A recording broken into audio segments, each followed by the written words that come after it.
ഇയാള് എവിടെ പരിപാടി അവതരിപ്പിച്ചാലും തന്നെയാണ് ഫുള്ള് എന്തെങ്കിലുമൊക്കെ ചെയ്തു വെക്കും. എന്നെ ട്രംപ് ഉണ്ടാ നീ എവിടെ പരിപാടി അവതരിപ്പിച്ചാലും ഇത് തന്നെയാണല്ലോ നിന്റെ വിധി. നിങ്ങളെ പോലെ നിങ്ങൾക്ക് മാത്രമേ പറ്റുള്ളൂ.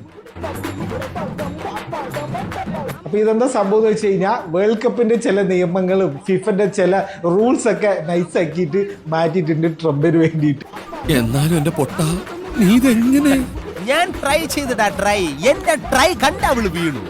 നമ്മുടെ മൊട്ടത്തലയുണ്ടല്ലോ ഇൻഫാന്റിനോ, പുള്ളിയും ട്രംപുമായിട്ടുള്ള ബന്ധം അറിയാലോ. പണ്ട് ഫിഫ പീസ് പ്രൈസ് ഒക്കെ കൊടുത്താണ് നോബൽ പ്രൈസ് കിട്ടിയില്ല എന്ന് പറഞ്ഞ് വിഷമിച്ചിരിക്കുമ്പോൾ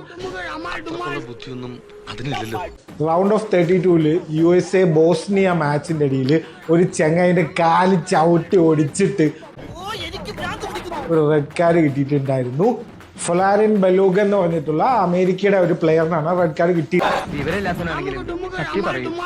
ചങ്ങായി സീനാണ്. 3 ഗോളും 1 അസിസ്റ്റ് ഒക്കെ ചെയ്തിട്ടുണ്ട്. അപ്പോ ഈ പുതിയതായിട്ട് ബെൽജിയത്തിന്റെ അടുത്ത് കളിക്കാൻ പോകാനുള്ള റൗണ്ട് ഓഫ് 16 അപ്പോൾ ഈ ചങ്ങായി ഇല്ലെങ്കിൽ ഇത്തിരി പ്രശ്നമാണ്. ഇതൊക്കെ എന്ത്? അപ്പോ നീ എന്ത് ചെയ്യും എന്ന് ആലോചിച്ചിരിക്കുമ്പോഴാണ് ട്രംപ് പറഞ്ഞത് ഒന്നും പേടിക്കണ്ട മാമനുണ്ട് എന്ന് പറഞ്ഞിട്ട് ഒരു പോസ്റ്റ് വരുവാണ് ഫിഫിന്റെ.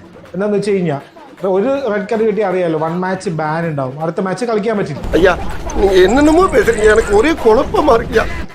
അപ്പൊ നോക്കുമ്പോ ആ 1 മാച്ച് ബാൻ എടുത്തു വിട്ടു. റൗണ്ട് ഓഫ് 16 ബലൂഗന് കളിക്കാം എന്ന് പറഞ്ഞിട്ട് പോസ്റ്റ് വരിക. ചില മുഖം മൂടികൾ അഴിഞ്ഞു വീണു ഗോപാല. ഇതൊക്കെ ആര് കാരണമാണ് ഇതൊക്കെ നടന്നത്? അത് നമ്മുടെ ട്രംപ് ഫിഫനെ ഒന്ന് ഫോൺ ചെയ്ത് പറഞ്ഞു നമ്മുടെ ചെക്കനെ ഒന്ന് കളിക്കാൻ വിടിയില്ലെങ്കിൽ സീനാക്കെന്ന് പറഞ്ഞിട്ട്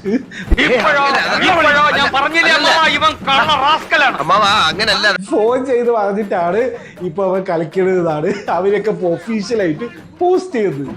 ഇത്രക്ക് ചീപ്പാണ് ആർട്ടിസ്റ്റ് ബേബി. ഞാൻ കുടുങ്ങിയിട്ടാണ്, ശരിക്കും കുടുങ്ങിയെന്ന് പറഞ്ഞാൽ കത്രയെ പൂട്ട് കൈത്ത പോലെയായി.